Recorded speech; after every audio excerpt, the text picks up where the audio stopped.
what a weekend this past weekend. And I know you lost the series, and that's disappointing, but all three games were very entertaining, very competitive, and record crowds at the Rhodes House, over 4,000 on Friday, Saturday, and Sunday, which is just remarkable to me when you look at where softball has come from its humble beginnings to now. So I guess that's kind of what Alabama softball is all about now. You play your in-state rival in front of record crowds.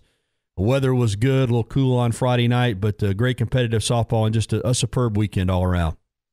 Yeah, I got an email from one of my longtime best friends in Tuscaloosa, Nettie Bloom, who's a lawyer, and she emailed me Monday morning, and she said, I just realized, we've been coming to every game for 21 years, but Friday morning, two of her clients had emailed her and said, hey, can we get 2 tickets to the games this weekend?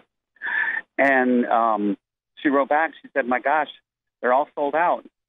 I'm so sorry, I don't think I can help you. Wow. And she realized, because she was there when we played at Bowers Park in Sokol. And just to come that far, and, it was really cool. You're right, the games were entertaining. They were competitive. They're a very good team. We had our chances to win Friday night for sure. We had our chances to win Saturday.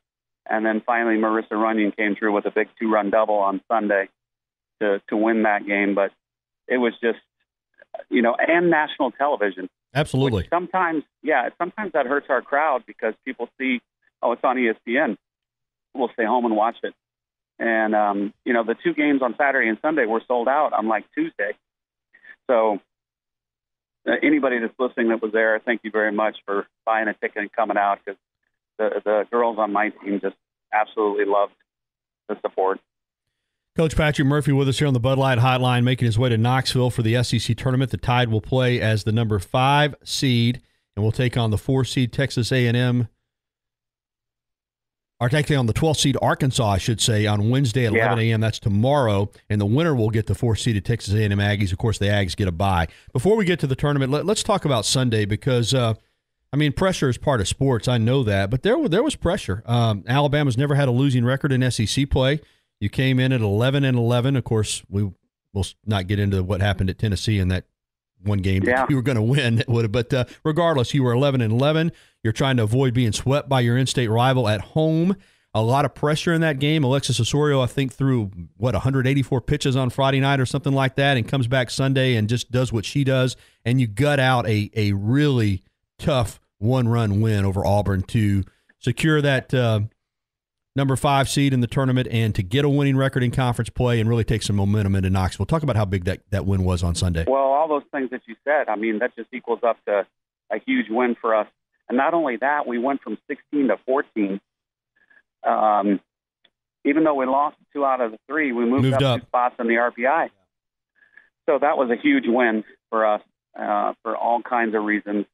But I love the fight and the determination and they've never really given up. And, kudos to Coach Goff and his team, because you know what? They have had some crappy things happen to them, but they came and just dominated Auburn at Auburn. But they're kind of an inspiration to me because they've never given up all season long. And, we have not had the year that we were accustomed to. But I told the girls before the game on Sunday, I had a buddy from the Midwest that coaches D1 softball, and he said, dude, I'd cut my left pinky off to have your record and be where you are right now. And so it's just kind of a matter of perspective. And, to finish 5th in the toughest league in America on really kind of a bad year for us, I think it says a lot of stuff about the kids and the way they fight. Let's talk about this club because I've said all along, even though I've kind of been a little bit removed, still been following you on television and keeping up with it, you got a chance every time out to win because you're starting pitching. When you throw Osorio and Littlejohn out there, they're capable of beating anybody. But offensively, I know it has been a challenge this year. Of course, injuries haven't helped, but finding rhythm in your lineup, it seems to me sometimes you've been hung up between, are we going to try to be a speed team, or are we going to try to, load the middle of the lineup with power. We haven't had consistency. It just hasn't been a typical Alabama offensive team. Talk about the challenges of trying to put a lineup together, particularly with the injuries, and getting Brown going at the top, and getting this thing to where you want it to be for the postseason. I think you've made strides. How do you feel about it? Yeah, I think so too. And one of the big things was Sunday when Marissa walked to the plate. Just I could see it in her body language that something good was about to happen. And to be honest, I hadn't seen that much this year. And not to put it all on her, but there was a lot of kids that, their year from last year to this year, it's like 120 to 150 points below what they did last year for us. And it stinks. It's the game of softball and baseball. But, and there was a stat on one of the games that had Alabama's offense or record with Demi Turner and then without Demi Turner. And those were some shocking numbers that I didn't realize. And another one was Demi still leads our team in hits, even though she's missed 5 weeks of games. That's crazy. Which is unbelievable. So that kind of shows you just how much, we've struggled offensively. But I still think they're fighting through it. Nobody's given up. I don't think they're going to lay over for anybody. And you're exactly right about our pitching staff. And you probably heard this story, but when we went over to Ole Miss, we split the first day. We had the day off, and we went over to their hitting facility just to hit for about an hour and a half on the rain day. And I had Nathan Sheehan print out every box score of the season. And there was 3 of us in the hotel lobby. And I told the other 2, I said, okay, go through every game and show me a poor start by our pitcher. Whatever game it was, just circle the game.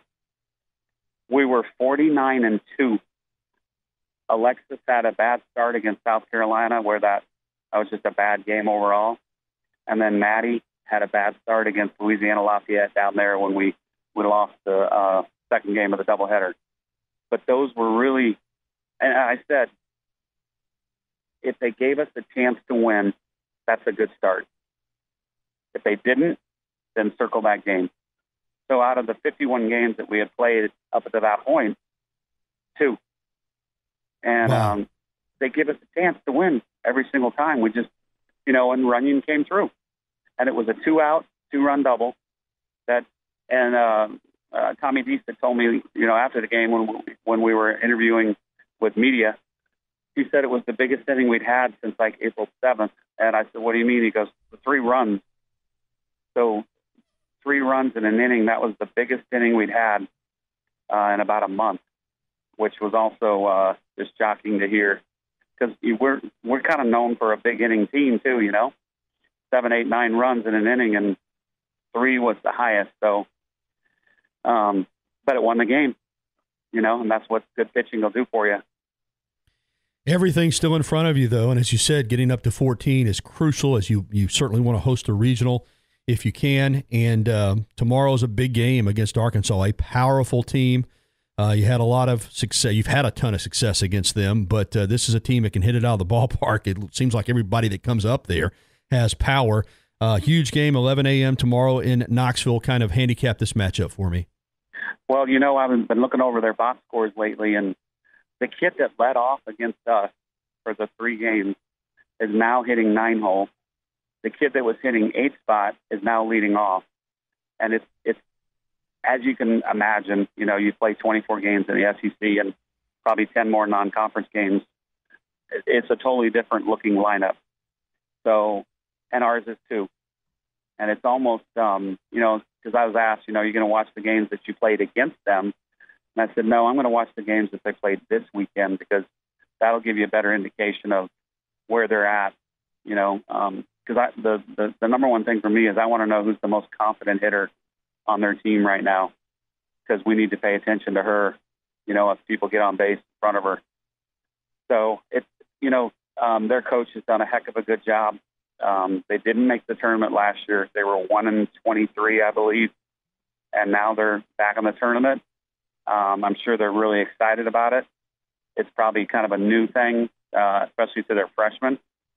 So we need to take care of business, though, and win the first game. And then I love the opportunity. I would love the opportunity to play A&M because they're, top 5, top 6 in the country right now, RPI. So whenever you get into this tournament, you're going to have a hell of a opportunity to improve your resume because everybody's good. I mean, this is the toughest 12-team tournament in the country. Patrick Murphy, Alabama head softball coach, joining us here on the Bud Light Hotline here on the Gary Harris Show. The Tide getting ready to take on Arkansas tomorrow morning.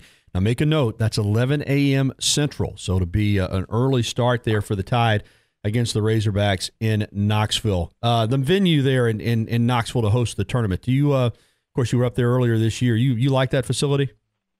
Yeah, it's okay. The fans are a little too far away from me. It kind of was designed like college baseball stadiums kind of all look the same that were built, like the old Sewell Thomas.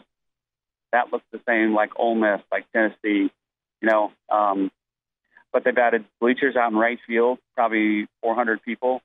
They got a brand new scoreboard that's awesome. And I think the whole thing is sold out already, which is just great for softball again. And I know that, they've got great fans, and hopefully they'll be at every game. For us, we would play the first game of the day every session. So it might not be as packed for our game. They chose the 7:30 game on Thursday night. So as the host school, you get to pick when you play. But I think there'll be fans. We'll have our fans and our parents, and it'll be a great atmosphere. Before I let you go, you mentioned earlier that a lot of teams would love to have your record in the toughest league in the country to finish as the 5 seed, 12-11, above 500. But as you know, the coaching profession can be fickle, and you got 1,000 wins. People are accustomed to competing for the SEC championship and going to Oklahoma City, which could still happen, I might add. And you could still win a tournament championship. But I guess that's the other side of success. I don't want to use the term spoil because I don't think these fans are spoiled. I think they really still appreciate everything that's happening at Alabama. But the bar is so high that when you don't reach that level that everybody's just become accustomed to, I know there can be some disappointment. I've heard it from some fans. Hey, Gary, what's wrong with the softball team? What's happening? And does that buffered from you, or do you hear that and feel that, and is that pressure at all as a coach to kind of live up to what you've done in the past? No, because nobody knows what goes on except for the people within the program. They don't know the concussions. We've had 3 concussions. We've had our top offensive player out for 5 weeks. There's all kinds of things that go on with a young lady in college, and they don't know all that. They don't understand that. They just think they should win. So I try not to, listen to any of that. But like you said, everything's in front of us. Indeed. Absolutely. Beginning tomorrow. Lastly, on Demi, what's her status going forward? We're going to make, that's a certainty. Whether we host or not, I'm not sure. But we're in the tournament. So getting in the tournament is the biggest step, because then once you're in, who knows what can happen. So, but I appreciate just how many people have that support us, and that are softball fans. It's unbelievable. So I appreciate all the fans. And Demi's going to be good to go from here on out? Well, she's be able to run, but I'm hoping that she can hit next week. I don't think she's going to be able to hit this week. Well, Coach, good luck. Tomorrow's a huge game. Kind of get it going. And as you said, you get one of these tournament deals, man, anything can happen, and it's going to be fun. It always is. Thanks so much for the time. Oh, yeah. Thanks a lot, Gary. Great to have you back.